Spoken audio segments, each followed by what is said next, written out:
Dad? Why are you in Mom's house? I never abandoned you, son. Marcus, the truth. Then who stole 22 years from us? You disappeared for 22 years! I woke up without my name. Those records prove everything, Marcus. I hated the wrong man. I wrote because you were still my son. I built my life hating you. Then stop wasting what remains. Dad, let me bring you home. He had told himself he was coming back to check on her. That was what he said to his assistant when he cleared the calendar, what he told himself on the flight to Nashville, what he repeated during the 2-hour drive into the hills. He was going to check on his mother. He was not going to feel anything about it. But when the first white water tower of Ashford Hollow appeared against the August sky, Marcus Webb's hands tightened on the wheel, and the truth settled in the car like a passenger he had not invited. He had no idea what he was coming back to or why it had taken him 3 years to try. Welcome to today's story. If you enjoy emotional drama and shocking twists, don't forget to like this video and subscribe for more unforgettable stories. And before we begin, let me know where you're watching from in the comments. Some roads stay the same no matter how far you go. The road into Ashford Hollow was one of them. Marcus had left this town at 22 with $400 in checking and a bus ticket to Nashville. He had not looked back. He had gotten his business degree, taken a job at a firm nobody had heard of, that became a firm everybody had heard of, built his own consultancy by 30, and sold a piece of it at 34 for more money than his childhood self could have fathomed. He lived in a Manhattan penthouse with floor-to-ceiling glass and a view of the Hudson. He wore custom suits. He flew business class without noticing it anymore. None of that mattered on the road into Ashford Hollow. The hills were the same dark green. The curve past Miller's Feed and Supply was the same tight turn. The sign at the town line, population 887, had the same cracked corner it had when Marcus was 12. He drove past the Dollar General that locals called the Market, past the elementary school, with the same rusted playground equipment from the 80s, past the pharmacy that had changed hands 3 times since he left, and still looked exactly the same. He turned onto Hollow Creek Road. The mud and stick house was still standing, which was something. The walls were clay packed between wooden frames. His mother had always called it a proper house, and Marcus had spent most of his life knowing it was not. The roof was a patchwork of mismatched metal and older tar paper. The windows had new plastic sheeting duct taped to the frames. The porch still listed at the same dangerous angle it had when Marcus was a teenager, the left corner post sinking incrementally into the ground, and no one had ever had the money to fix it. Marcus pulled to the edge of the dirt yard and cut the engine. He saw his mother's garden tomatoes, pole beans, some kind of flowering plant he couldn't name, still tended, still growing. He saw the ceramic wind chimes on the porch that had been there for 30 years. He saw the screen door with the tear in it that he kept meaning to mention when he called. And then he saw the man on the porch. He was sitting in the old wooden chair to the right of the door. Dorothy's chair, the one she always said, had her shape in it. He was old, somewhere past 65, wearing clean but worn clothes. He had a cane leaning against the chair rail beside him. His hands were folded in his lap, and he was looking out at the yard in the way of someone who spends a great deal of time looking at a fixed point, not because the point is interesting, but because it is manageable. Marcus sat very still in the driver's seat. He did not know this man. He was certain of that much. He had not seen this man's face before. But there was something about the set of the shoulders, the way the jaw sat, the particular angle of the head, something that made a part of Marcus's brain begin running a calculation he did not want to complete. He got out of the car. The man on the porch looked at him. His expression did not change, no surprise, no alarm. Just a careful, measuring look that Marcus recognized, because it was the look he himself used when he walked into a room and needed to know exactly who and what he was dealing with. Marcus crossed the dirt yard slowly. His shoes were wrong for this Italian leather city shoes. They'd be ruined. He had not thought to bring different ones. He stopped at the base of the porch steps. "Good afternoon," he said. "Is Dorothy Webb home?" The man said, "She's inside." His voice was low and slightly rough, like a radio between stations. He did not get up. He did not elaborate. He looked at Marcus the way you look at someone you have been expecting for a long time and are not sure is actually here. The screen door opened. Dorothy Webb came out onto the porch in a yellow cardigan and dark slacks, drying her hands on a dish towel, and the moment she saw Marcus, her face did three things very quickly. It opened in relief. It shifted toward a complicated joy. And then, as her eyes moved from Marcus's face to the man in the chair and back again, it went very still. Not the stillness of surprise. The stillness of someone who has been dreading a moment and is now inside it. "Marcus," she said. Her voice was warm but careful. "You didn't say you were coming this week." Spur of the moment. He climbed the steps. He kissed her cheek. She smelled the same hand lotion and coffee and something herbal she'd used his whole life. "I had a few days open. Thought I'd drive up." He stepped back, glanced at the man in the chair. "You have company." Dorothy's hands stopped moving on the dish towel. She looked at him the way she used to look at him when he was a boy, and had asked a question she did not have a good answer. To that particular kind of careful, that meant she was choosing every word. "Marcus," she said quietly, "come inside. There's something I need to tell you."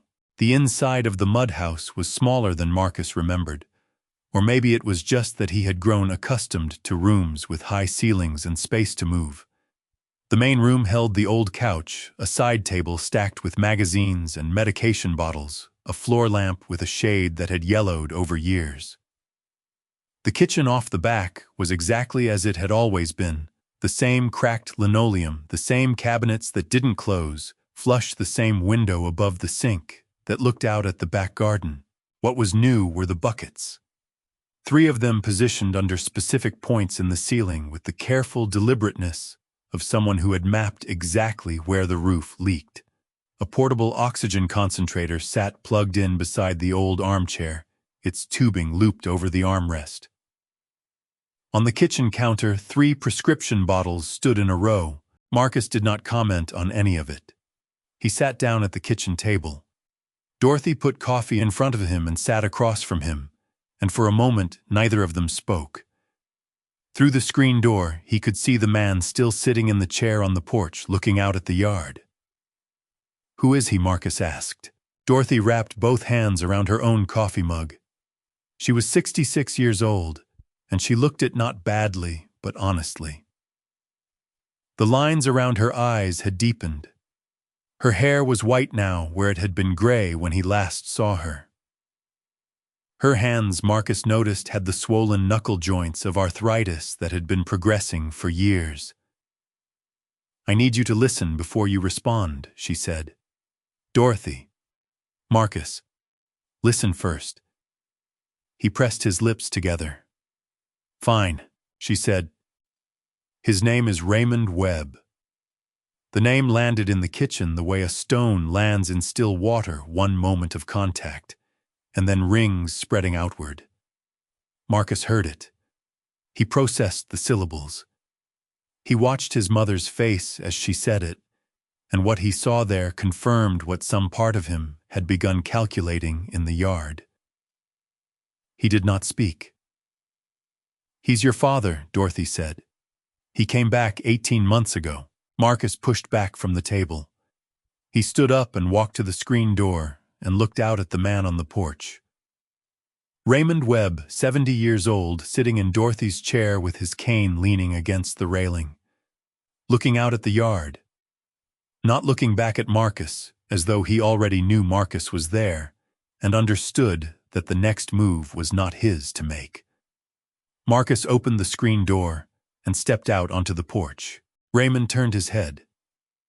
The light was better out here, the afternoon sun coming in flat from the west. and Marcus could see the face clearly now.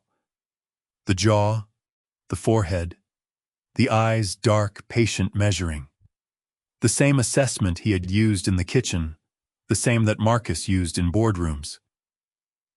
It was like looking at an old photograph of a man you had been told did not exist. "You have no right to be here," Marcus said.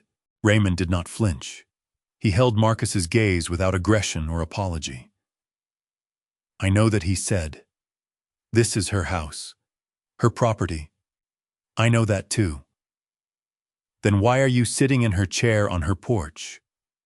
Raymond considered the question seriously, as though it deserved a serious answer. "Because she let me," he said, "and because I had nowhere else to go." Marcus stood there for a moment longer. Then he went back inside. Dorothy had not moved from the table. She watched him sit back down. "When were you going to tell me?" he asked. "I didn't know how." "A phone call." "Marcus, your father is living with me." "That's how." "You hadn't called in 6 months, Marcus. Before that, 8 months. I wasn't sure." She stopped. "Tried again. I wasn't sure what you'd do. And I needed to think about that before I told you." The accusation in what she hadn't said landed clean. Marcus had not called in 6 months. He had sent money in January and a birthday card in March, and told himself that was sufficient. He did not have a good response to that, and he knew it. "Tell me what happened," he said. "From the beginning," Dorothy told him. 18 months ago, the previous December, she had been coming back from the pharmacy and stopped at the church to drop off a casserole for the food drive. Raymond was sitting on the church steps in the cold. She almost walked past him, didn't recognize him. At first, it had been more than 20 years, and the years had taken a toll. But he looked up at her and said her name, and she stopped. She took him to the county clinic. Dr. Sarah Chen confirmed he was in acute kidney crisis. He was admitted overnight, stabilized, discharged with a dialysis referral. Dorothy brought him home because the waiting list for county services was 6 months long, and the temperature that night was 23 degrees. "He's been here since," she said.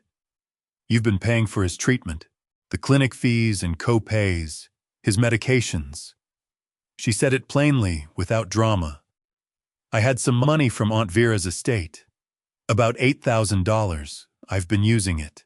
How much is left?" She looked at her coffee. "A little over 4,000. Marcus was quiet for a moment. Outside, the evening birds were starting up, and the sound drifted in through the screen door, along with the smell of warm soil and grass. "Why didn't you ask me for money, even if you didn't want to tell me who it was for? You could have told me you needed help with the house, with anything. I could have," Dorothy said. "But I needed to figure out what I was doing first, whether it made sense, whether." She stopped again. "I needed to understand his story before I brought you into it. Because I knew once I told you it would be your decision too. And I wasn't ready for that until I knew what I believed." "And what do you believe?" Dorothy picked up her coffee. She looked out the window at the garden. "I believe he's telling the truth," she said. "I believe something terrible happened to him, and it wasn't all his fault, and he ran out of ways to fix it." She set the mug down. "But what I believe doesn't matter as much as what you can find out for yourself." Marcus looked at the prescription bottles on the counter. 3 of them filled, recently labeled with Raymond Webb's name and a county clinic address. "He was in that chair," Marcus said when I pulled up. "He wasn't surprised to see me. I told him last night that you were coming. I wanted him to be prepared. You told him. But you didn't call me." Dorothy met his eyes. "No," she said. "I didn't call you." The kitchen was quiet. Marcus heard Raymond shift in the chair on the porch, the soft creak of old wood, the tap of the cane being repositioned. The ordinary sounds of an old man settling in for the evening. Then Dorothy reached into the pocket of her cardigan and set something on the table between them. A letter, the paper yellowed and soft with age, folded twice.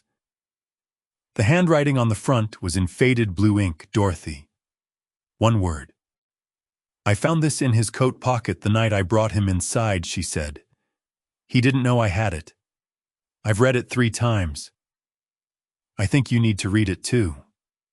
The letter was dated March 14th, 2002. Marcus read it twice at the kitchen table while Dorothy sat quietly across from him, and the evening sounds came in through the screen door.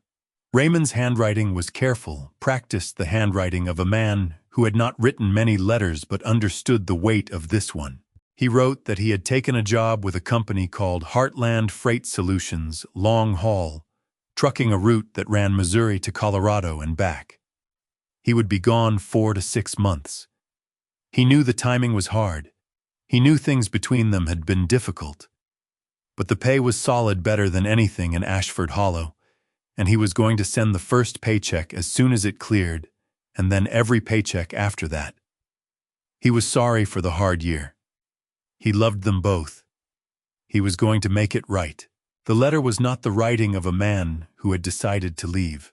Marcus folded it carefully along its original creases and set it on the table. He did not say what he was thinking. He looked out the window at the back garden and gave himself a moment. Then he stood up, went to the screen door, and stepped out onto the porch. Raymond was still in the chair. He watched Marcus come out and pull the second chair around to face him. Marcus sat down. They were 4 feet apart, eye level with each other in the fading light. "I read the letter," Marcus said. Raymond nodded. "Tell me what happened." "After you left." Raymond did not look away. He spoke carefully in the low, steady voice of a man who has told this story many times in his head and has learned to keep the emotion out of the telling because it does not help either way. He left Ashford Hollow on March 15th, 2002. He drove to Nashville and caught the Heartland Freight Orientation, 2 days paperwork basic safety certification. He was assigned a route westbound out of St. Louis. His first run was Missouri to Denver and back. 3 months in the route would shift, and he'd be making enough to cover the roof repairs Dorothy had been putting off and still send money home every week. On March 17th, 2002, 2 days into his first run, a Heartland freight truck operated by another driver ran a red light at a signalized intersection outside Joplin, Missouri, and struck Raymond's vehicle broadside at highway speed. Raymond stopped speaking for a moment. "I woke up in a hospital," he said. "I don't know how many days later. They told me later it was 11. He paused. "I didn't know where I was. I didn't know my own name for the first 3 days after I came around. The head injury, the doctors said it was a moderate to severe TBI, traumatic brain injury. It affects memory and cognition. At first, I couldn't hold on to anything. It would come and go." Marcus listened without expression. "I didn't have identification. My wallet was gone. Police report said it was missing at the scene, probably taken before the first responders got there. The hospital admitted me as an unknown patient. They called me John Doe, then John W., because I kept saying the letter W when they asked me my name. I knew I started with W, that was it for weeks." 4 years, Marcus said. "You were hospitalized for 4 years. The acute hospital for about 8 months. Then a state rehabilitation facility in Missouri. My recovery was slow. The brain injury, the spinal injuries, they didn't know how much function I'd regain. I was relearning basic things for a long time." He paused. "My memory started coming back in pieces. By the 2nd year, I knew who I was. I knew your names. I knew the house. But the facility couldn't just release me based on my word. I had no identification. The company had no record of me, or so they claimed. There was a process. It took a long time. Did you try to contact anyone?" "I tried. I asked the facility staff to help me reach Dorothy.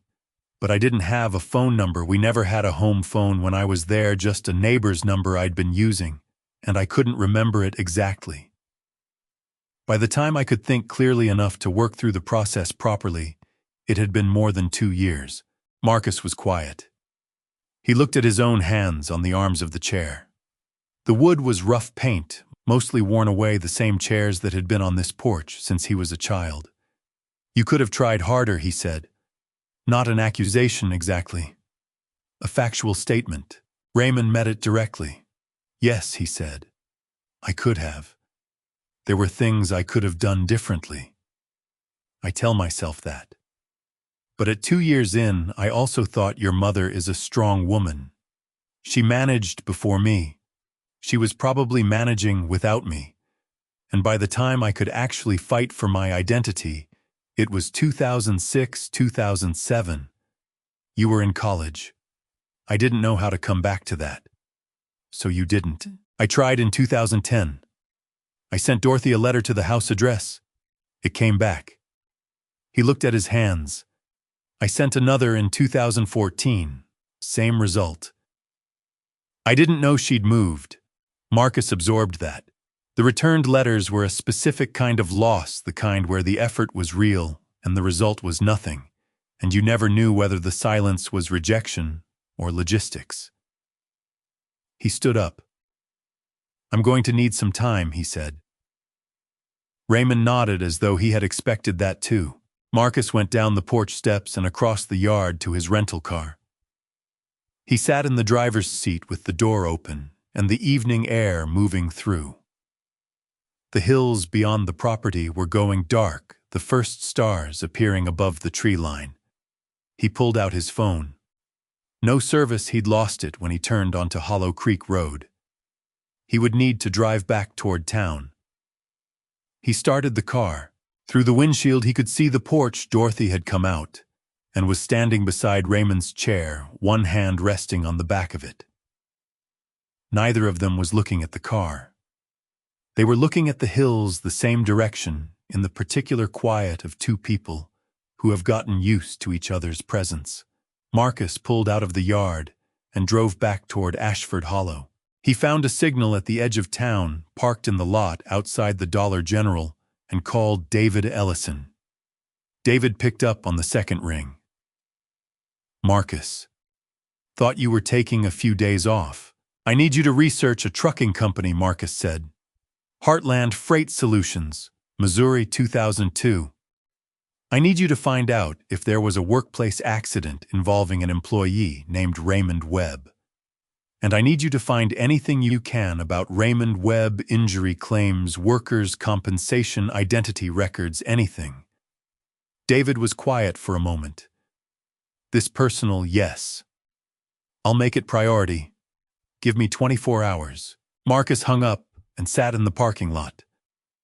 A man came out of the Dollar General carrying 2 paper bags and nodded at Marcus's rental car before walking to a pickup truck and driving away. A dog barked somewhere on the street behind the building. An old man sat on a porch across the road watching the evening settle. Marcus looked at his phone. No new messages. The business running fine without him because he had built it to run fine without him. He had been very good at building things that did not need him present. He drove back to the motel on the edge of town and lay on the bed with his shoes on, looking at the ceiling, and thought about a letter written on March 14, 2002 by a man who had been trying to make something right. The next morning, Raymond was at his clinic appointment. Dorothy had arranged rides for him with a volunteer from the church 3 times a week, the county clinic in the next town over 40 minutes each way.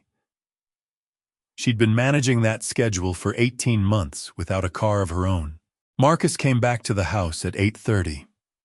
Dorothy was in the kitchen making biscuits, her arthritic hands working the dough with practiced economy, doing in 10 minutes what would have taken Marcus 20.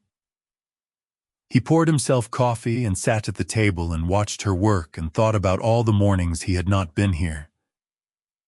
"Tell me what happened when he showed up," he said. "The whole thing." Dorothy pressed and folded the dough without looking up. It was December. Cold. I went to the church for the food drive and he was on the steps. She paused. He looked like he'd been on the street for a while. He was thin. He had a coat that wasn't warm enough and shoes with the soles coming apart. When he said my name, she was quiet for a moment.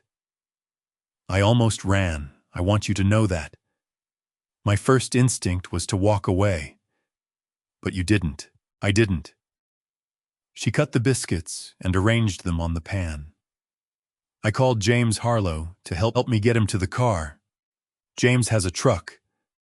We took Raymond to the county clinic that night. Dr. Chen saw him and said his kidneys were in crisis. He stayed overnight. She slid the pan into the oven. When they discharged him the next morning, I asked Dr. Chen what the options were. She said the county services waiting list was 6 months. I said he could come home with me until a spot opened up. Did a spot ever open up after 3 months? Yes. But by then, he was more stable. The routine at the clinic was working. Moving him to a different facility, starting over with a new care team, Dorothy closed the oven and wiped her hands on the dish towel. It seemed like more disruption than benefit. Marcus wrapped both hands around his mug. You could have told me in December, when it first happened. Dorothy turned and leaned against the counter, looking at him with the specific patience of a woman who has done a great deal of waiting. I hadn't spoken to you since your birthday, she said. That was April. December was 8 months later. You sent money in January, which I appreciated. But Marcus, I didn't know if you would help him.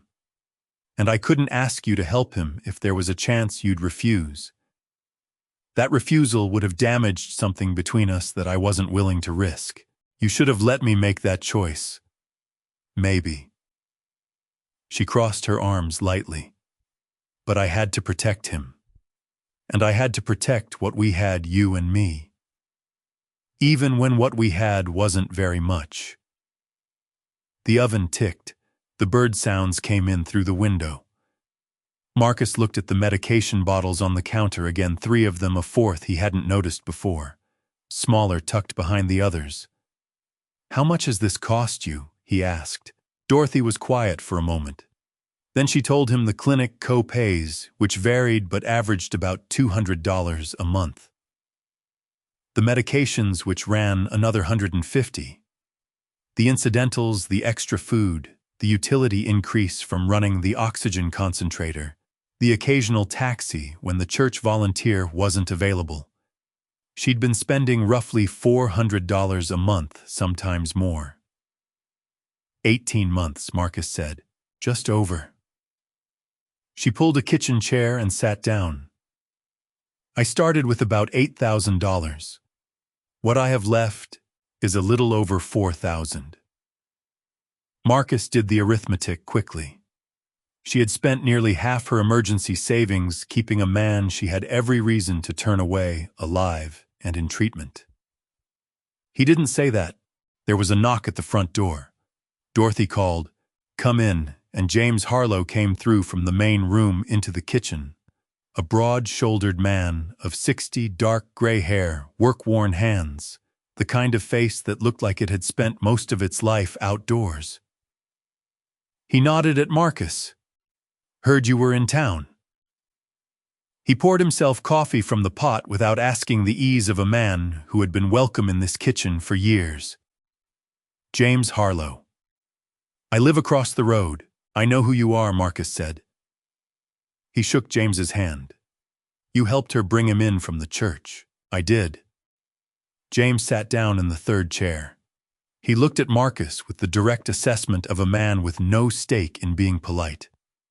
I also helped her fix the back wall of the house last spring when the clay crumbled out in 2 spots and the rain was coming in. And I helped her get Raymond's prescriptions filled in January when her car wouldn't start and the temperature was 8 degrees. He wrapped both hands around his mug. I'm telling you that so you have a picture. I have a picture, Marcus said. Good. James nodded. Your mother is the toughest person I know, and she has been managing all of this by herself for a year and a half, without asking you for a single thing and without complaining to me about it once. I just thought you should hear that from someone who was watching." Marcus looked at Dorothy. She was looking at her coffee. After James left, Marcus walked the property. The mud house from the outside, the patchwork repairs in the clay walls, the plastic window sheeting the places where the porch boards had been replaced with whatever was at hand. He walked around to the back and looked at the spots James had mentioned: the rear wall, the clay that had crumbled and been refilled a slightly different color from the rest. He walked the perimeter of the yard, looking at everything his twice-yearly money transfers had not fixed. He sent what felt like a reasonable amount. He had told himself it was sufficient. He came back inside and found Dorothy in the main room folding laundry on the couch. He sat in the old armchair. They were quiet together for a moment, comfortable in the specific way of two people who grew up in the same space and have not forgotten how to coexist without filling the silence. When he told you his story, Marcus said about the accident, the hospital, did you believe him? Dorothy kept folding. Not immediately. I needed to hear it a few times. I watched for the things that don't stay consistent when someone is lying. She smoothed a crease from a shirt. His story never changed. Same details in the same order. The parts that hurt him most were the same parts every time. She set the shirt aside. I believed him. You believed him and you didn't call me. I believed him, and I was afraid of what you'd do. Those are two different things. His phone rang. The signal was intermittent, this close to the hollow, but it connected. David Ellison. Marcus stepped onto the porch to take the call. I found something, David said. It's not a small something.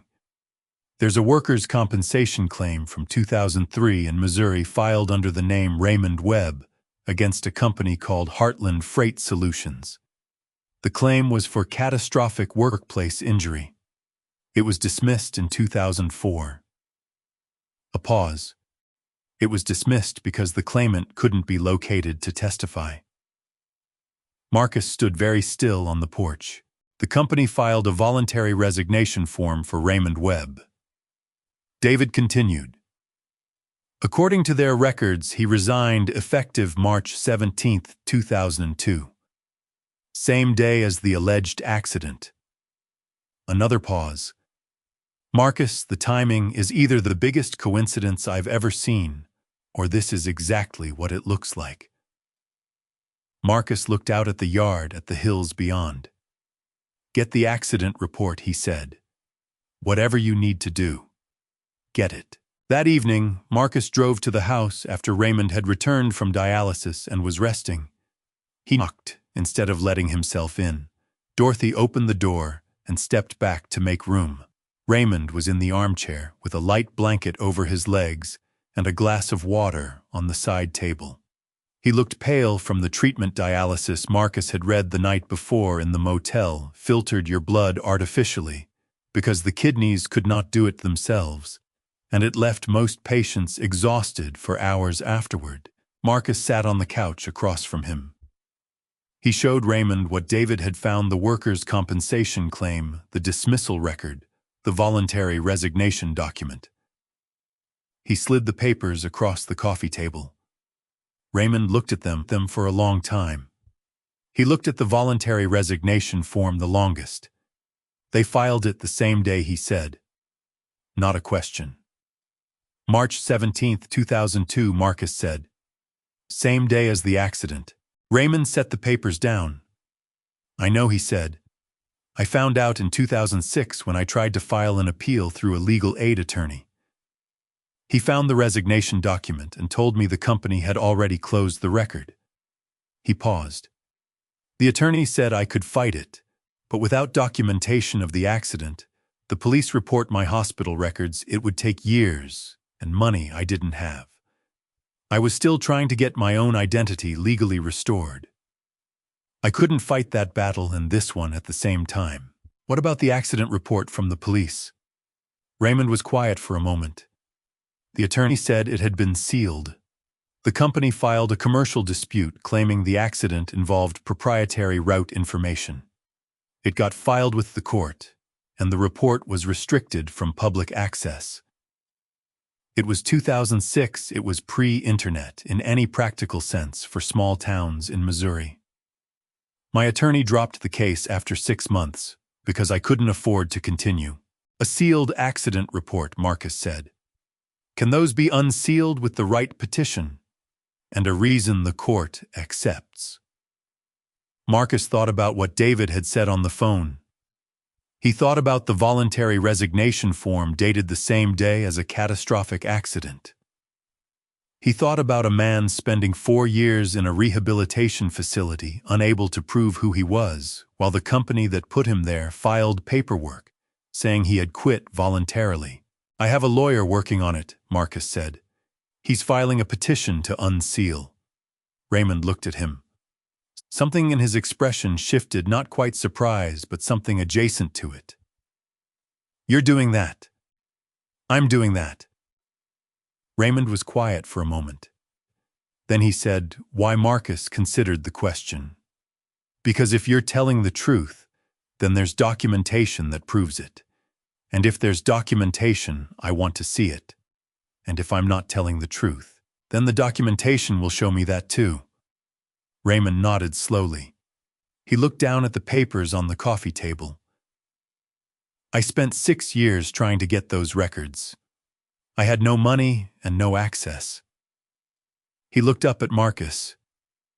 You're going to get them in, what, a week, maybe less.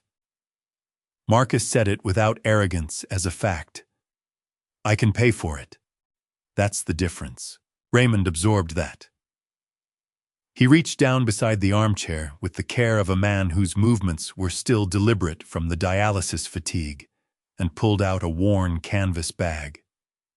It was old army green, the kind you could buy at a surplus store. He set it on the coffee table. This is what I have, he said. Everything I have collected since I got my name back. I want you to see it. Marcus looked at the bag. Then he looked at Raymond. You don't have to show me anything, Marcus said. I know. Raymond's voice was steady. I'm not showing you because I have to. I'm showing you because you're here and you're asking questions, and you have the means to find answers I couldn't find myself. I figure you might as well start from what I have. Marcus pulled the bag toward him and opened it. Inside, a worn folder secured with a rubber band thick with papers. He began reading. The folder held 2 decades of Raymond Webb's life reduced to documentation. The Identity Reclamation Process, a Missouri Circuit Court petition evidence, submitted a court order restoring his legal identity, issued in 2008. 6 years. It had taken 6 years from 2002 to 2008 for the legal system to officially confirm that Raymond Webb was Raymond Webb. There were workers' compensation appeal filings, the ones Raymond's legal aid attorney had filed, and then abandoned. The company's denial letters. A court dismissal notice from 2009. There were medical records summarized by the state facility showing the progression of Raymond's recovery from TBI and spinal injuries. There was a Department of Social Services correspondence about disability assistance, a small monthly payment that Raymond had been receiving since 2010. And then near the back of the folder, a different kind of paper. 2 letters folded small, still in their envelopes. Both addressed to Dorothy Webb at an address Marcus recognized, 14 Maple Creek Road, Ashford Hollow, Tennessee. Both with their stamps canceled. Both with return to sender no forwarding address, written across the front in blue ink. The first was dated October 2010, the second February 2014. Marcus stared at them. She moved, he said quietly. In 2012. The house on Maple Creek had a foundation problem. She moved to Hollow Creek Road. Raymond was very still. 2 years after the first letter, he said. She'd have gotten it if I'd sent it 2 years later. Marcus looked at the first letter, October 2010. Carefully addressed. The stamp chosen with care. A letter Raymond had written 8 years after the accident when he had finally rebuilt enough of himself to reach out, and it had gone to a wrong address. "You didn't know," Marcus said. "I didn't know. I tried again in 2014 and got the same result. After that, I assumed he stopped. I assumed she had moved on completely. That she didn't want to be found by me." Marcus looked at the returned envelopes. 2 letters, both turned back for the most banal of reasons, a forwarding address that had expired or was never filed. "She didn't know you tried," Marcus said. Raymond shook his head. "Not until I came back 18 months ago and told her." Marcus set the folder down. He looked at Raymond, and then at the folder, and then at the stack of documents that represented 22 years of absence, explained by accident bureaucracy and an incorrect mailing address.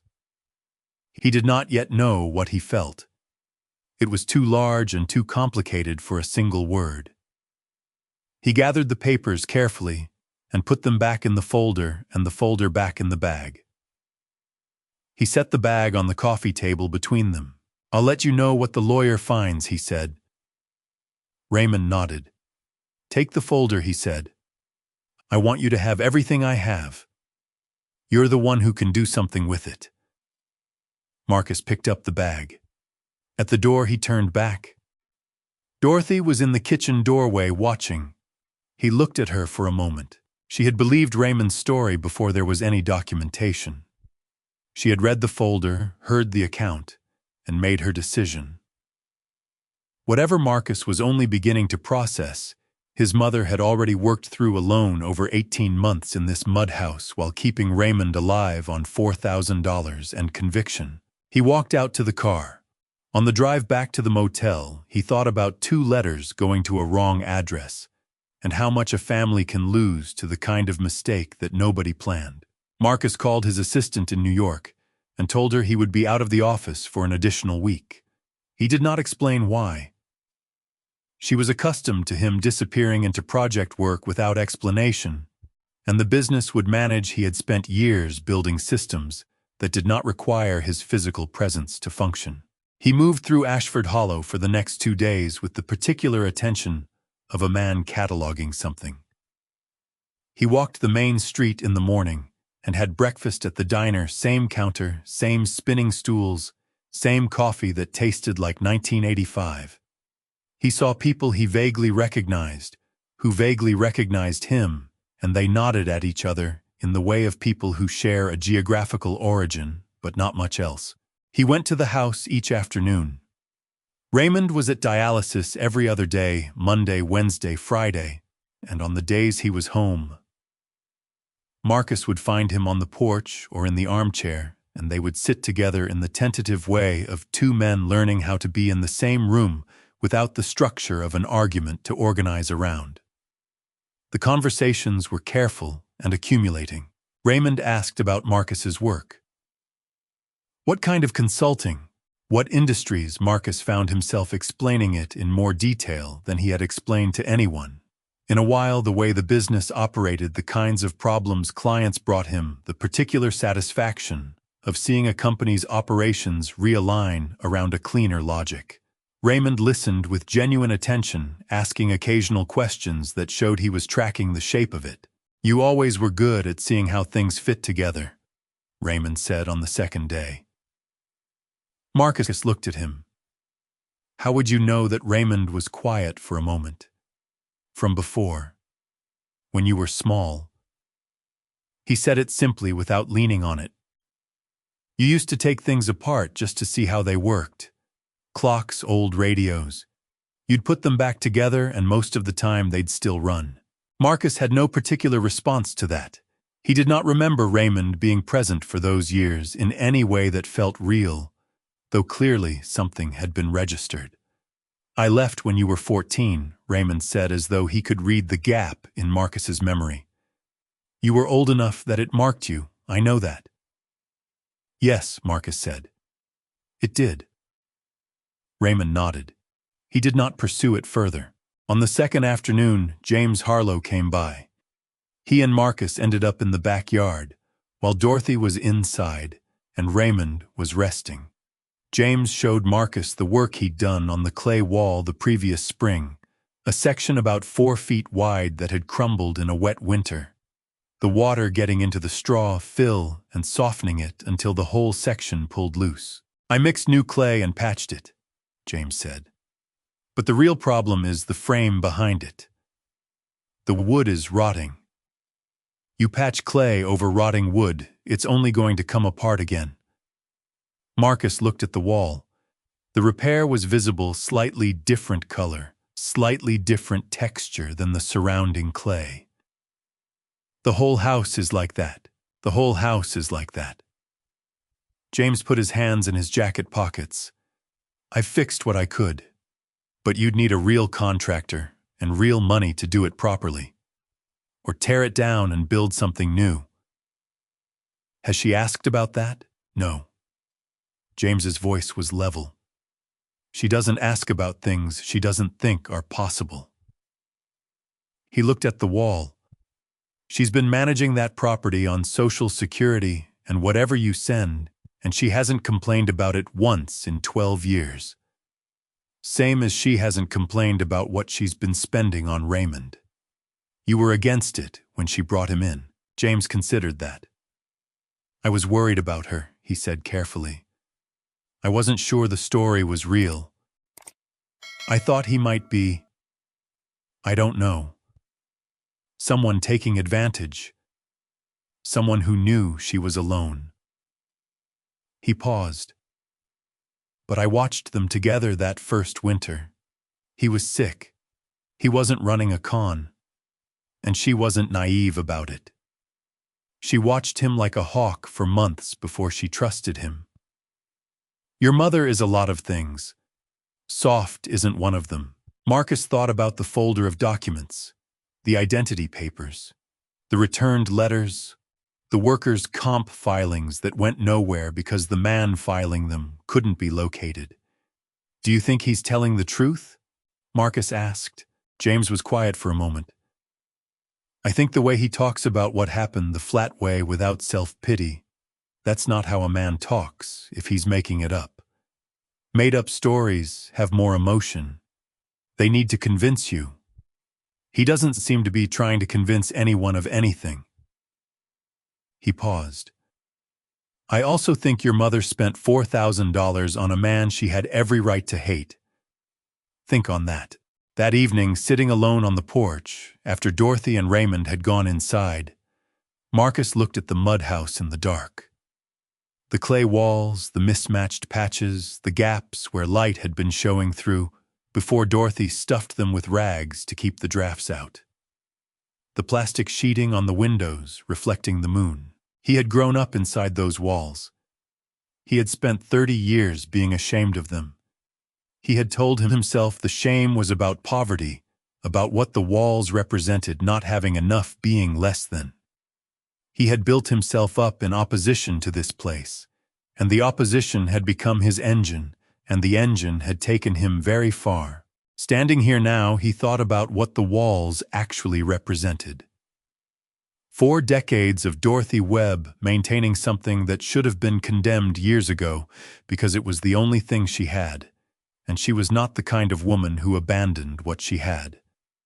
She had taken in a sick and broken man who appeared on her doorstep in December. She had spent her savings keeping him alive. She had not asked Marcus for help because she was not sure he deserved to be asked. His phone rang. He answered without checking the screen. David said the court approved the petition. The judge found public interest in the unsealing. I'm getting the report transmitted in the morning. A pause. Marcus, I've seen what I've seen so far. You should be here when you read this. Send it to the motel, Marcus said. I'll read it here. You sure send it. He sat on the porch for another hour after he hung up, listening to the Tennessee hills at night, the insects, the distant creek, the occasional sound from the road. Nothing he had built in New York had this kind of quiet. He was not sure if that was a loss or just a difference. At midnight, he went back to the motel.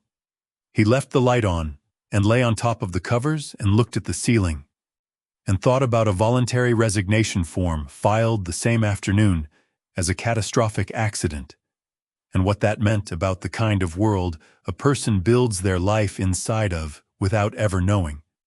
David emailed the documents at 7:12 in the morning. Marcus was already awake. He sat at the small desk in the motel room with his laptop and read the Missouri State Police Accident Report, unsealed, stamped 31 pages, including supplementary investigation notes and the initial responding officer's field record. March 17, 2002. 4:22 p.m., Interstate 44 westbound outside Joplin, Missouri. A Heartland Freight Solutions tractor-trailer vehicle Unit 1 operated by Raymond Webb was proceeding through a signalized intersection on a green light when it was struck broadside by a second Heartland Freight Solutions tractor-trailer vehicle Unit 2 operated by one Paul Lester, who ran a red light at an estimated speed of 54 miles per hour. The impact report was clinical and specific. Vehicle Unit 1 Raymond's truck was struck on the driver's side. The trailer separated from the cab on impact. The cab rolled 1¼ times and came to rest against the highway median barrier. Joplin Fire Department extracted the driver after 34 minutes. The field officer's notation about the driver's condition: driver Raymond Webb, male, approximately 48 years of age, unconscious, no identification present. Severe head trauma visible. Transported to St. Francis Hospital, Joplin. A supplementary note added 2 days later. Commercial vehicle registration traced to Heartland Freight Solutions, Inc., St. Louis, Missouri. Company contacted by this department regarding employee Raymond Webb. Company representatives stated no employee of that name was operating company vehicles on the date in question. Company subsequently provided a voluntary resignation form purportedly signed by Raymond Webb effective March 17, 2002. Date discrepancy noted. See Supervisor Review. The Supervisor Review attached company's voluntary resignation form appears anomalous given the circumstances. Recommend referral to Labor Board for investigation. This report sealed pending commercial dispute filed by Heartland Freight Solutions, Inc. per attorney motion, received March 22, 2002. The report had been sealed 5 days after the accident. Marcus sat back in the chair and looked at the ceiling. 5 days. The company had filed a commercial dispute claim within 5 days of the accident. Got the police report sealed and filed a voluntary resignation form for Raymond on the day of the accident. The Labor Board referral had apparently gone nowhere, probably lost in the commercial dispute filing, and Raymond, hospitalized and unidentified, had no mechanism to fight any of it. He called David. David picked up immediately. "You've read it?" "Yes." The supervisor flagged it in real time, David said. The discrepancy was obvious. But the company filed the commercial dispute and got the report sealed before anyone could act on it. By the time Raymond's legal aid attorney tried to access the report in 2006, it was unavailable. "The company is bankrupt now," Marcus said. "You confirmed that. Filed Chapter 7 in 2012. The principals, the owner, and 2 senior officers took personal settlements before the filing. It would be difficult to pursue them criminally at this point. Civil action against dissolved assets is possible but expensive and likely low yield. That's not what I'm trying to do." "What are you trying to do?" Marcus looked at the accident report on his screen. 31 pages of documentation that had been buried for more than 20 years that would have changed everything if Raymond had been able to access it in 2003 or 2006 or even 2010. "I'm trying to understand what happened," he said. "The rest is secondary." He thanked David and hung up. Then he drove to the house. Raymond was on the porch when Marcus arrived. He watched Marcus cross the yard with the folder under his arm, Raymond's original folder, plus the documents David had sent printed at the motel office. Marcus climbed the porch steps and set everything on the small table between the two chairs and sat down. He walked Raymond through what the accident report said. He read the supervisor's note aloud. He showed Raymond the company's commercial dispute filing date 5 days after the accident, and the voluntary resignation form with its March 17th date. Raymond listened without expression. When Marcus finished, Raymond looked at the papers on the table for a long time. "I knew they'd filed the resignation form," Raymond said. "My legal aid attorney told me in 2006. He said I could challenge it, but without the accident report available to prove the injury, I had no leverage." He paused. "He also told me that challenging a company's employment records without documentation was an uphill fight even in the best circumstances, and my circumstances were not the best." "The supervisor knew something was wrong," Marcus said. "In real time. A lot of people knew something was wrong." Raymond's voice was dry but not bitter, the dryness of a man who has moved past bitterness into something flatter. Knowing something is wrong and being able to do anything about it are different things. Marcus looked at the field officer's note, recommend referral to labor board for investigation. A note written in good faith by an officer who had seen the discrepancy and done what he could, and then watched the commercial dispute filing make all of it inaccessible. "I'm going to file the confirmed record with the court," Marcus said. "Even with the company bankrupt, there should be a correct record." Raymond looked at him. "Why does that matter to you?" Marcus thought about the question seriously. "Because it should exist," he said. "Because the supervisor's recommendation should have a follow-up. Because somewhere in a Missouri court system, there's a case that was closed incorrectly, and it should be corrected, even if it doesn't produce anything." He paused. "And because you carried that folder for 16 years, and it should be confirmed by something more than your word." Raymond was quiet for a while. The morning sounds moved around them, birds, the distant sound of a vehicle on the road, the soft movement of air through the hills.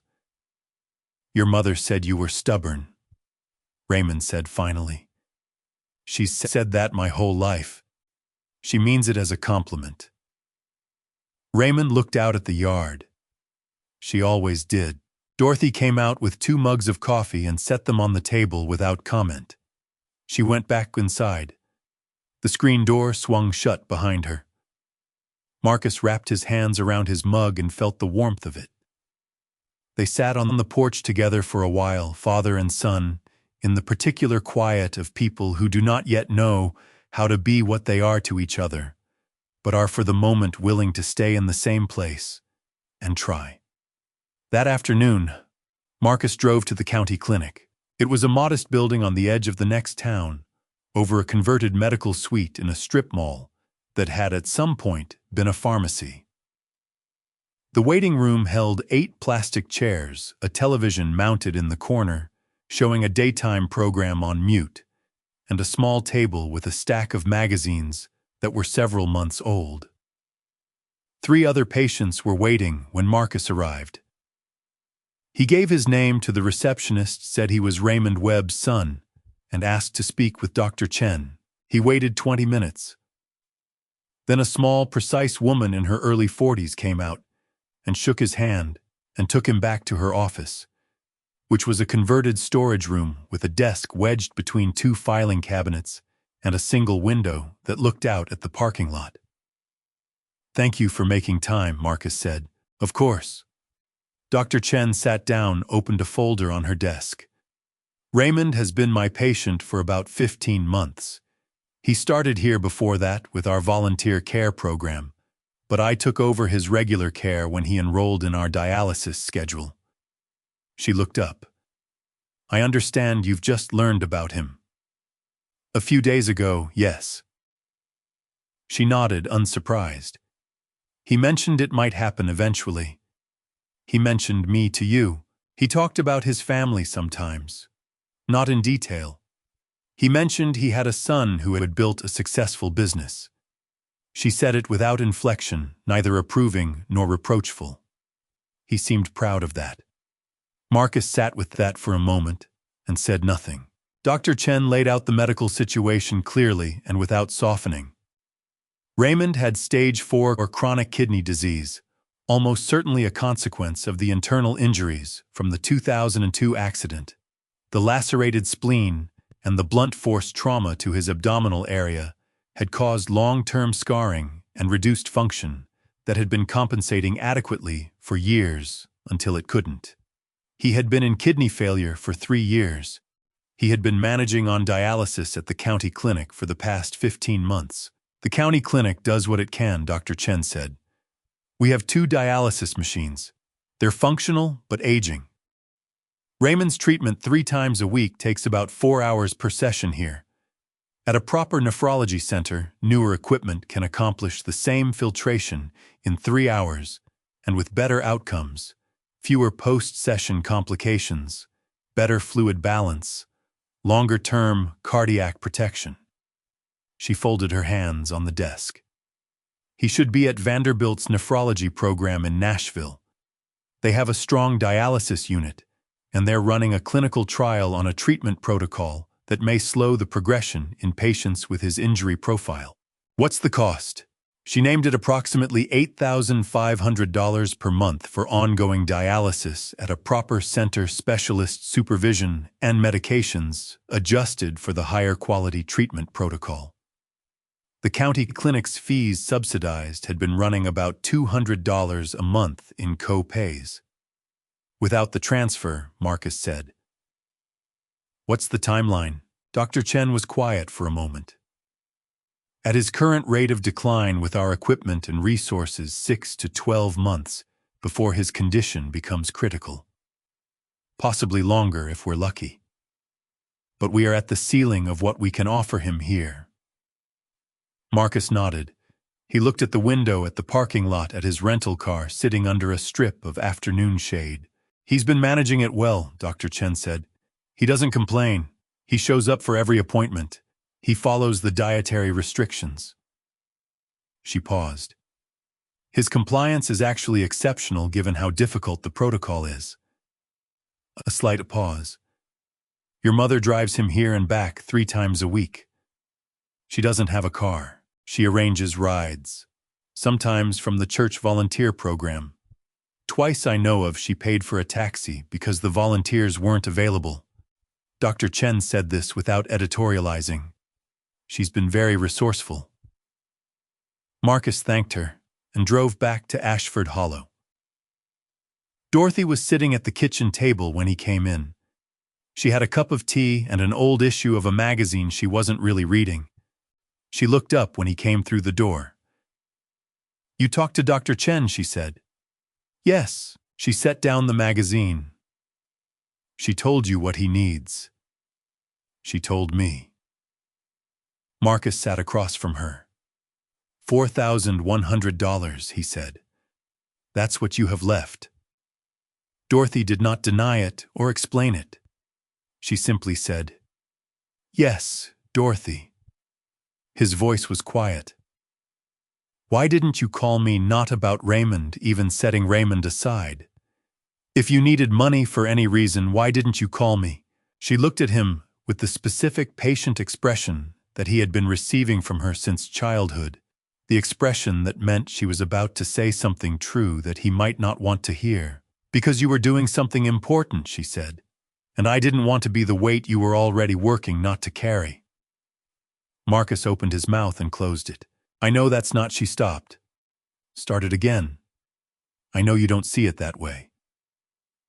But for a long time, Marcus, I felt like reaching out to you was asking you to look backward when you were trying so hard to look forward. I didn't want to be the thing that pulled you back. So I managed. The kitchen was very quiet. You've been managing for 22 years, Marcus said. I've been managing my whole life, Dorothy said simply. It's what I know how to do. Marcus got up and stood at the window above the sink, looking at the back garden. The tomatoes were doing well. The The pole beans were climbing their stakes. Dorothy had planted herbs in the near bed, and they were sprawling in the late summer heat. She had been gardening in this yard for 40 years. She had raised a son in this mud house on nothing. She had taken in a broken man and spent her savings keeping him alive because she could not do anything else and still be herself. "Are you going to help him?" she asked quietly. Marcus turned from the window. He looked at his mother, the white hair, the arthritic hands, the level gaze that had never in his life required anything from him that she had not already asked herself for first. "I'm going to help both of you," he said. Dorothy was quiet for a moment. Then she picked up her tea and took a sip and said nothing more, which was, he understood her way of accepting something without making it smaller by commenting on it. Raymond was on the porch when Marcus went out. He came to stand beside him, looking out at the road and the hills beyond. "I talked to your doctor," Marcus said. Raymond nodded. "I figured you would. You need to be at Vanderbilt. I know that." Marcus looked out at the hills. The late afternoon light was long and amber over the tree line.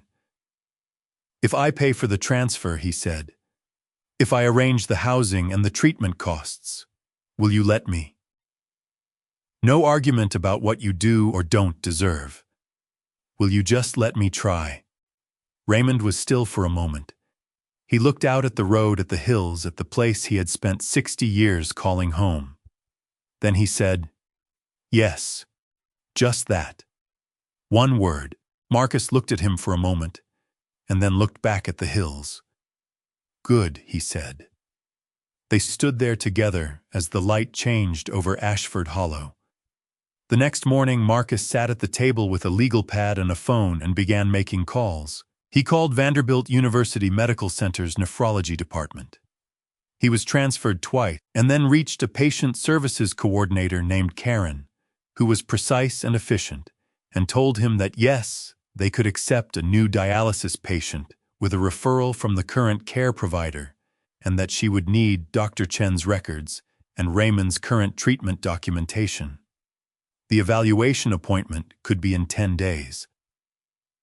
Marcus asked if there was a faster option. She told him that with private payment and a complete record transfer, the evaluation could be in 4 days. He said 4 days was fine. He called a real estate agent in Nashville, someone his New York colleague had used when she bought a place there. He described what he needed: a small apartment or a ground floor unit, 1 bedroom close to the Vanderbilt Medical Center campus, accessible for someone with limited mobility. Nothing fancy. Clean, safe, close to the medical center. The agent said she had 2 options and would send him photos that afternoon. Then he called a general contractor in Nashville, the one his colleague had used to renovate the Nashville property, and described a different project. A replacement home in Ashford Hollow, Tennessee, for a woman who had been living in a deteriorating mud and stick house on Hollow Creek Road for 40 years. Small footprint, 2 bedrooms, full insulation, proper foundation, covered porch. The existing structure would need to come down first. The contractor said he'd come look at the site and have a quote within a week. Marcus set the legal pad down and looked around the kitchen. The buckets were still positioned under the leaking points in the ceiling. The linoleum still curled at the edges. The cabinet still didn't close flush. He had been looking at all of this for 4 days, and he was only now fully seeing it, not as background, not as the scenery of a past he had come back to visit, but as the reality of what his mother lived in and had been maintaining and would continue to maintain on $4,000 and her will if he left without doing something. Dorothy came in from the garden. She was carrying a small basket of tomatoes, her gardening gloves hanging from her waist. She looked at the legal pad and the phone on the table. "Who are you calling?" she asked. "Vanderbilt's nephrology department. A contractor. A real estate agent." Dorothy set the basket on the counter. She did not say anything immediately. She picked up a tomato and turned it in her hands. "The house," she said. "The contractor will come look next week." The mud house can't be repaired properly, James told me, and the contractor confirmed it over the phone. It needs to come down. We'll build something new on the same property. Dorothy was quiet. You don't have to leave Ashford Hollow. Marcus said, I know you wouldn't. The new house will be right here on Hollow Creek Road. Same property, different structure. She put the tomato down. Her back was to him, her hands resting on the counter. He could not see her face. I have lived in that house for 41 years, she said. Her voice was steady, but it was the steadiness of someone keeping something in. I know. Your father proposed to me in that house, in the kitchen at this table, or a table that used to be there before the legs gave out. She was quiet for a moment. I brought you home from the hospital to that house. Marcus did not say anything. He let her have the silence she needed. She turned around. Her expression was composed, not artificially so, but with the composure of a woman who had been letting things go for a long time and knew how it was done. All right, she said. 2 words. Clean and without drama. The same way she had been handling everything her whole life. There's one more thing, Marcus said. The apartment near Vanderbilt, it's for Raymond. He'll be close to the treatment center. You can take the bus to visit him. It's about 2 hours. Dorothy picked up the basket of tomatoes and moved to the sink. You've thought this through. I've had a few days. She began rinsing tomatoes. The water ran in the quiet kitchen. He won't take your charity easily, she said. He already agreed. Dorothy's hands slowed on the tomatoes. Then she resumed. He agreed. He said yes. She set a tomato on the counter and picked up another, and did not say anything for a moment. Then he must have been scared. He doesn't say yes to things he thinks might compromise his dignity, and asking for help is hard for him. He's always been like that. She paused. Even before. He would rather go without than ask. I told him it wasn't charity, that it was me trying. Dorothy was quiet. Then she said softly, That's the right way to put it. Marcus called Raymond out from the main room. Raymond came through the kitchen door with his cane moving carefully, but with less of the post-dialysis fatigue. Today was a non-treatment day, and he had more color. He looked at Marcus and at the legal pad on the table. Marcus told them both what he had arranged, the Vanderbilt appointment, the Nashville apartment options he'd be sending for them to look at the contractor coming the following week. Raymond sat down at the table. He looked at the legal pad and then at Marcus. The apartment in Nashville, he said. That's a real cost. I know what it costs. I'm not a project, Marcus. I know that too. Marcus met his eyes. You're my father, and you need medical care and a place to live that's close to the treatment center. That's not a project. That's just what needs to happen. Raymond was quiet for a moment. Then he looked at Dorothy, who was still at the sink with her back to them both. Something passed between them, some wordless communication that Marcus was not part of and did not try to read. Raymond looked back at Marcus.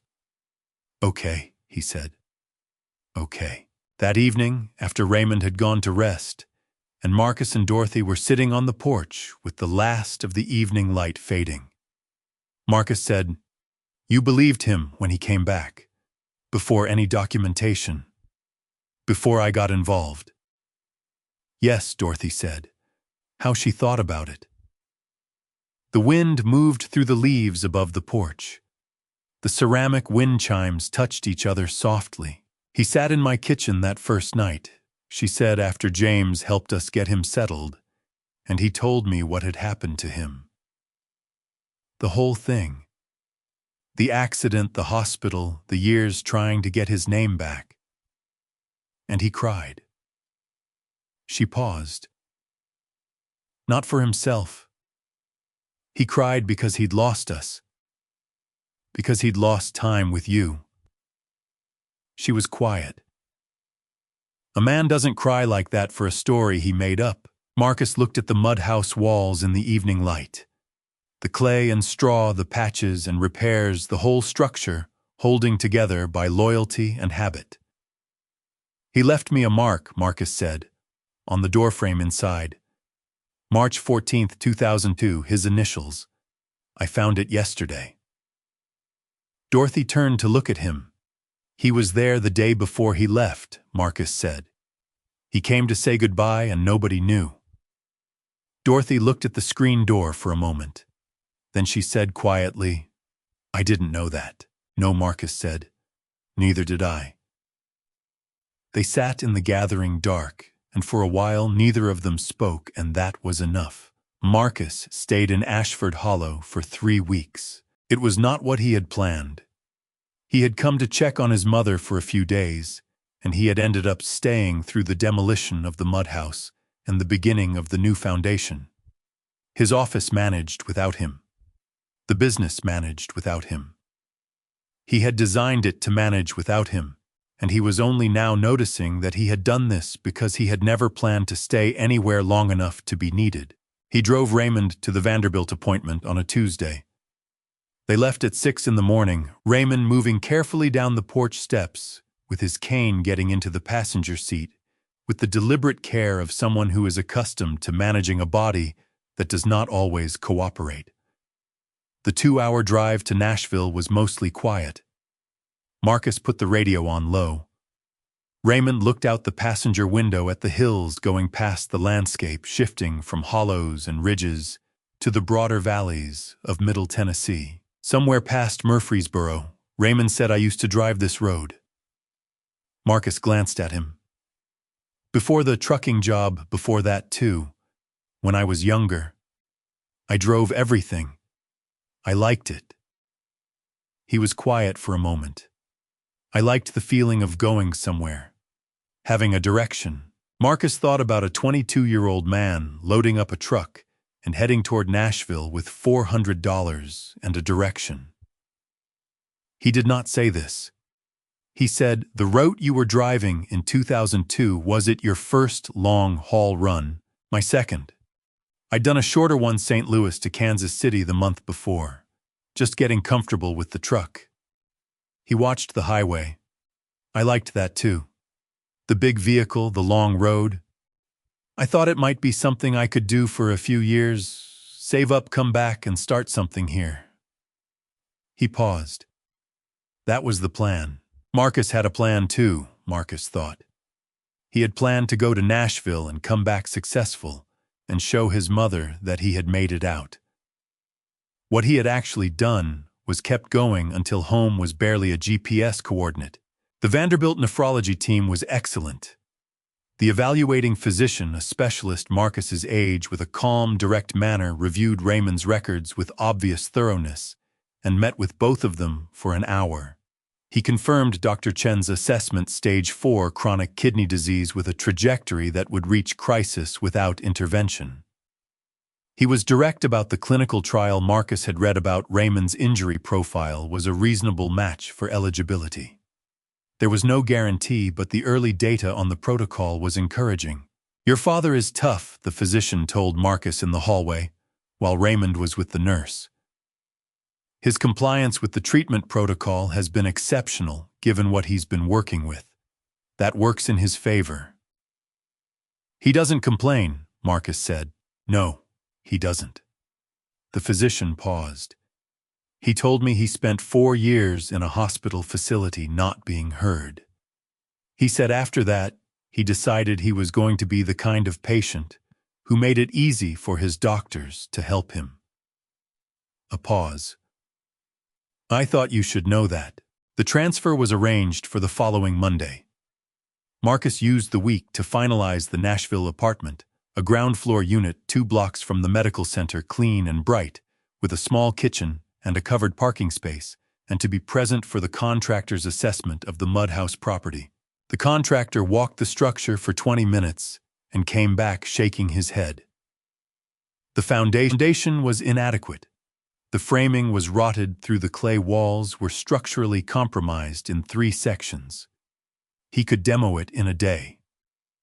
Building the replacement would take 6 weeks, weather permitting. Dorothy stood in the yard, while the contractor talked and nodded at everything he said with the expression of someone who had known this assessment was coming for a long time. The day before the demolition, Marcus and Dorothy walked through the mud house together. She had asked for that, and he had said, of course. The house was small 4 rooms that had felt enormous when Marcus was a child and were clearly modest now. Dorothy moved through each room, slowly touching things. The old kitchen table which she would keep. The window above the sink that looked at the garden. The hallway with the marks on the doorframe. Marcus stopped at the doorframe. The height marks were in pencil, going from about knee level at the lowest to Marcus's shoulder height at the top. Some had faded to near invisibility. Others were sharper. His mother's handwriting on each one, the year and his age. A record of growing up in a house with clay walls, and below the lowest mark, a single notation he had spotted 2 days earlier that he had not been able to stop thinking about. March 14, 2002, or Tziblu. Written small, pressed lightly, as though not meant to leave a mark that demanded anything. Just a presence. A man who was there that day and wanted to leave something behind. Marcus took a photograph of it. Dorothy came to stand beside him. She looked at the initials for a long moment. He came to say goodbye, she said quietly. He must have been afraid to knock, Marcus said. Or maybe you were out. Dorothy looked at the mark for another moment. Then she said, I want to take the doorframe. Can they save it when they demo? Marcus called the contractor that afternoon. The doorframe with the marks could be removed before demo and saved. The contractor said it was no trouble. The morning of the demolition, Dorothy stood in the yard and watched the contractor's crew take the mud house down. Marcus stood beside her. James Harlow came over from across the road and stood on her other side, his hands in his pockets, saying nothing. The clay walls came down in sections, the straw and clay and rotting timber, the mismatched metal roof, the tilting porch. It took most of the morning. By noon, the structure was a pile of material in the yard, and the foundation outline was visible, a rectangle in the earth that had held the shape of this house for 40 years. Dorothy watched it all without looking away. At the end, when the crew was doing cleanup, she turned to Marcus. Good, she said. She said it quietly, and then walked back to James's house where she was staying until the new house was built. That evening, Marcus sat alone on the cleared ground where the porch had been. The foundation outline around him, the sky going dark above the hills, the same hills they had always been. He looked at the photograph he had taken of the doorframe notations, his height year by year, and at the bottom, March 14, 2002, he stayed there for a while. Then he drove to Nashville, where Raymond was settling into the new apartment, and his first Vanderbilt dialysis session was scheduled for the morning. He knocked on the apartment door. Raymond opened it. He moved better now that he was not managing the porch steps of the mud house every day, the flat ground and the grip bar in the bathroom making a real difference. The apartment was sparse but warm. There were 2 chairs and a small table and a window that looked at the quiet street. Marcus sat down. Raymond made coffee, moving around the kitchen with the careful economy of someone learning a new space. He set a mug in front of Marcus and sat down across from him. They talked. Not about the past and not about the accident and not about the mud house. Marcus told Raymond about a deal he was advising on a mid-sized logistics company that was trying to restructure their distribution network, and Raymond asked questions that were smart and specific, the kind of questions someone who had spent years thinking about how freight moved asked when he heard about logistics. Marcus found himself explaining more than he had intended, and then realized he was doing it because Raymond was genuinely interested and it was easy to talk to someone who was genuinely interested. After a while, Raymond said, "You're good at what you do." "Most of the time," Marcus said. "All the time, from what I can see." Raymond wrapped his hands around his mug. "You got that from your mother. The persistence. The refusal to leave something half done." He paused. "I'd like to think you got a little of it from me, too. But I'd understand if you didn't see it that way." Marcus looked at the table between them. The simple table in the sparse apartment that he had arranged so that his father could receive proper medical care and live near a facility that might buy him more time. "I think," Marcus said slowly, "that I got more from both of you than I've ever been willing to admit." He paused. "I'll figure out the specifics over time." Raymond nodded. He did not press it. They sat together until the apartment quieted and the street outside went calm. Two men building something slow and careful and real. Marcus flew back to New York on a Thursday. He had been in Tennessee for 23 days. His penthouse felt different when he came back, not smaller but more accurately sized. He had never thought it was too large. It was simply where he lived, and it fit the life he had built there. But walking through it that first evening, setting his bag down and standing at the floor-to-ceiling window with the Hudson below and the city lit across the water, he thought about a 4-room house made of clay and straw and what it had contained. He was back in his office by Monday. The business was exactly as he had left it, efficient, humming, and entirely indifferent to whether he was present or not. He sat in his chair and looked at his calendar and understood for the first time that he had arranged his work to be independent of him, because some part of him had always understood that he might need to go somewhere that required his actual presence. He had just not known where. He called Dorothy every 3 days. She was staying at James Harlow's house across the road while the construction crew worked on the new property, which she had accepted with the same matter-of-fact dignity with which she accepted everything. She reported on the progress of the building, the foundation going in, the framing going up, with the careful attention of a woman who has lived her whole life watching structures either hold or fail. She said the contractor was competent. She said James had put her to work helping him preserve vegetables, which she seemed to regard as a fair trade for the accommodation. She did not say she was grateful. She had never been the kind of woman who said she was grateful. But she asked after Marcus in a way she had not asked in years. Specific questions about what he was working on, how he was sleeping, whether he had been eating properly, and Marcus understood that this was her version of grateful expressed in the currency of attention. He called Raymond twice a week. Raymond was adjusting to the Nashville apartment and the Vanderbilt dialysis schedule, with the same compliance Dr. Chen had described, showing up, following instructions, not complaining about the difficulty. The Vanderbilt specialist had formally enrolled him in the clinical trial. Too early for results, but Raymond said the treatment felt different, cleaner somehow than the county clinic sessions. Less exhausted afterward. More like himself. Marcus drove back to Tennessee 6 weeks after he had left. The new house was complete enough to move into. It was small, 2 bedrooms, 1 bath, an open kitchen, and living area a covered porch that looked out at the same view as the old porch had, but it was solid.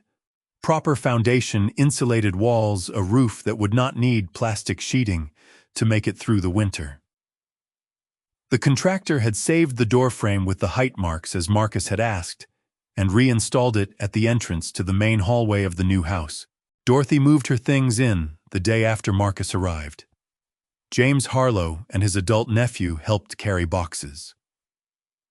Dorothy had not accumulated excess, she had in fact kept only what she used and could keep clean, which turned out to be less than Marcus expected, but exactly what she needed. The kitchen filled up with her things within an hour. The Bible went to the nightstand. The quilt went to the armchair. The ceramic wind chimes went up on the new porch. Marcus watched her move through the new rooms, touching things, arranging, finding where everything wanted to go. She paused at the door frame with the height marks now installed properly painted to match cleaned of the grime it had accumulated over decades, and ran her hand along the pencil marks and the faded initials at the bottom. "Good place for it," she said. "I thought so," Marcus said. They sat on the new porch that evening, Marcus and Dorothy, with James joining them for an hour before heading home. The view was the same as it had always been, the road, the tree line, the hills, going from green to dark in the fading light. The ceramic wind chimes moved in the evening breeze. Dorothy looked out at the yard, bare now, where the mud house had stood, just turned earth, and the beginning of what would become grass again next spring. "I thought I'd feel worse about it," she said, "about the house, about it being gone." She was quiet for a moment. "But I think a house is just a place. What happens inside it is what matters. And what happened inside that one, I'm carrying it. I'll carry it everywhere." Marcus said nothing. He looked at the bare yard. After a while, Dorothy said, "I want to come to Nashville next week, to see Raymond. I'll drive you. You don't have to." "I know. I want to." She accepted this without further discussion, which was her way of accepting things that mattered.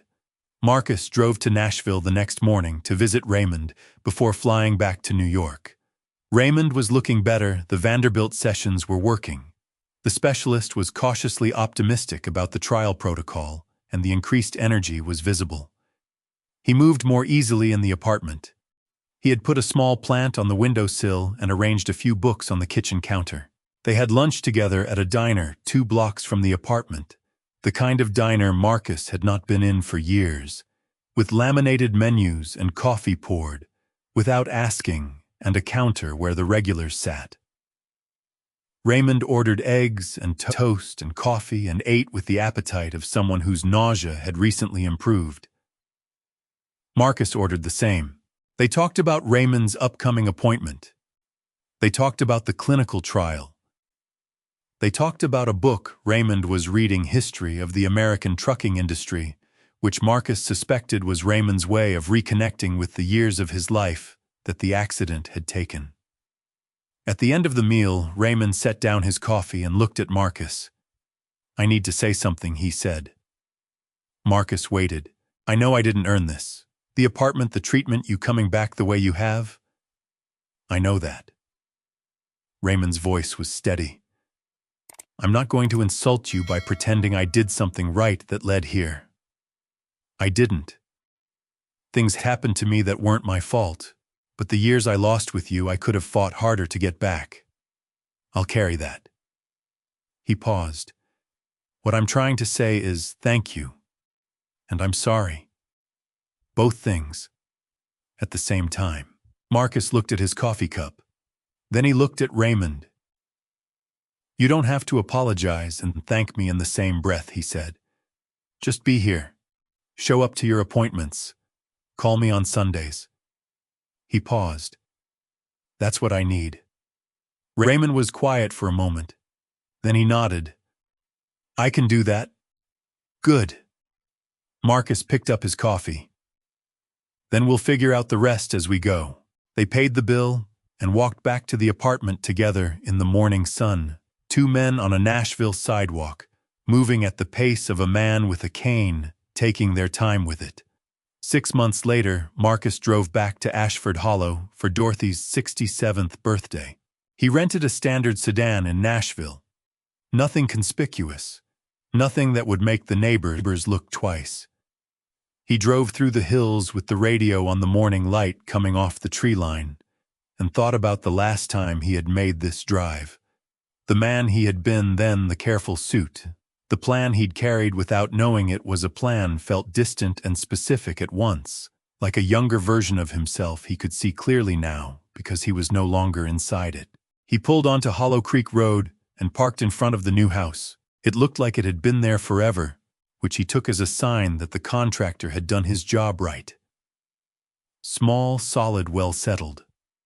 The covered porch held Dorothy's flower boxes, the transplanted herbs from the old garden, and the ceramic wind chimes that had survived 4 decades on the previous porch.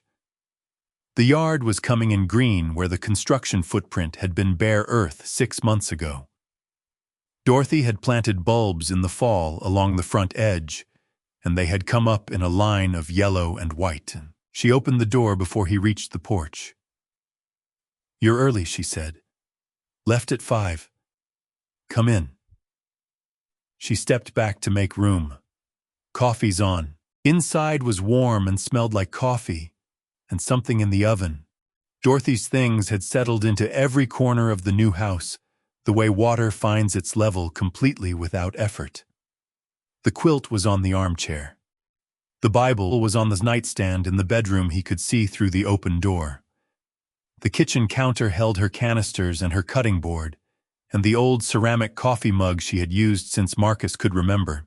He sat at the kitchen table, a proper table now on proper legs, and she set coffee in front of him. She sat across from him, and they were quiet for a moment in the comfortable way. "How's Raymond?" Marcus asked. "Good checkup last Tuesday." She picked up her own mug. "The specialist said his kidney function has stabilized. Not improving, but holding. They called it a success." "It is a success." "Yes."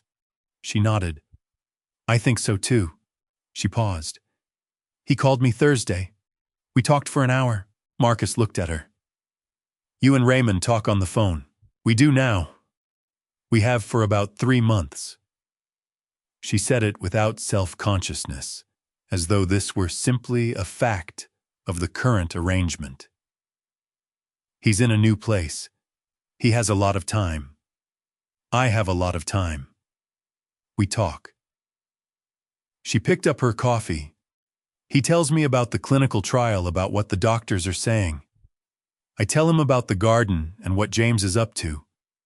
It's not what it was. It's not what it could have been.